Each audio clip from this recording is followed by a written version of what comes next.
Ang syudad sa Davao nailhan sa iyahang tagline nga life is here. Ug sa mga milabay nga panahon, ako nagatuo nga ang syudad nagpabilin gihapon sa iyang saad nga ang kinabuhi anaa dinhi. Ug dungan sa pag-asenso sa syudad, karon mas daghan na pod ang nakaila sa mga kaniadto tinaguan lamang nga kagwapa sa among lugar. Ug isa na dinhi ang lugar sa Marilog.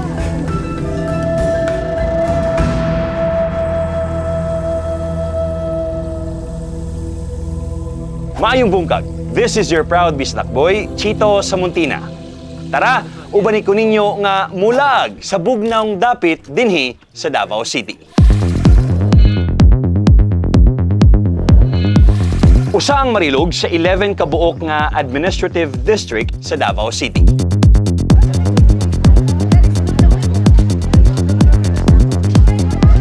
Dose ka barangay ang anaa sa Marilog District ug kasagaran sa ilaha sikat na. Sikat ang lugar tungod sa iyang kabugnaw and in most days sa iyang foggy nga weather. Mao na nga daghan na kaayo ang gatukod sa ilang mga rest houses ug mga farms. Isa sa ilado nga farms nga anaa dinhi ang Bemwa Farm nga makit-an sa barangay Dato sa Lumay kung diin pwedeng mopalit og mga fresh vegetables ang mga bisita.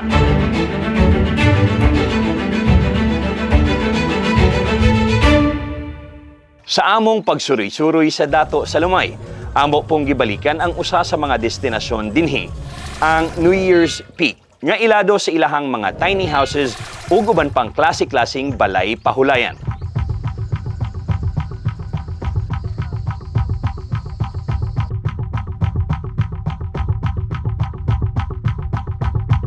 Speaking of balay papahulayan, daghan pa og choices sa kini nga barangay.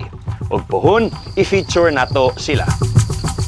Sa pagkakaroon, mangadto sa mi sa among nabok nga balay papahulayan dinhi sa Marilog.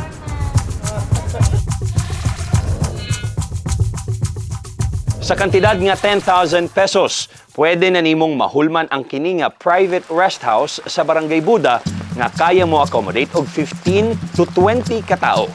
Kompleto ang mga gamit dinhi, especially sa kusina. Pili lang sad ka sa kadaghan sa ilahang rooms. Mga angkol. Di mo ka-relate, mga bata. Siguro siya mag-game over.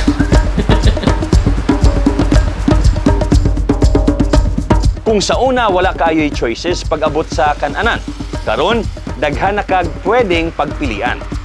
Mas nidaghan na ang mga restaurants dinhi, especially sa Buda Highway, Barangay Baganihan.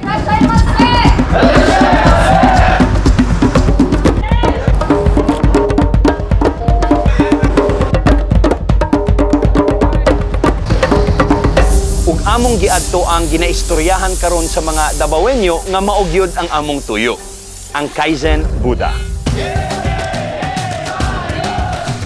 Ang Kaizen dugay ng ilado sa Davao City tungod sa ilang lami kaayo nga Japanese food ug the best customer experience. Karon ang tag-iya nga magtiayon, nag-decide na gyud nga magtukod dinhi sa Buda. People should discover more because there's just so much here. The weather is really nice and very good. It's cold here. It makes you feel calm. Makes you relax. And then it's you're being one with nature.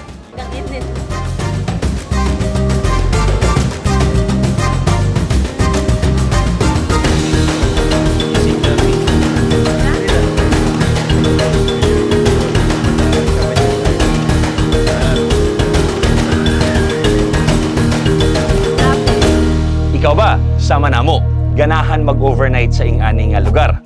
Kinsa man ang imong gusto nga makauban? I-mention na sila karon sa comment section.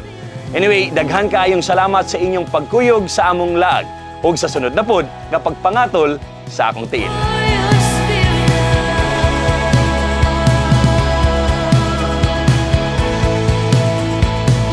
Nakita niyo ba to? Chito Samuntina?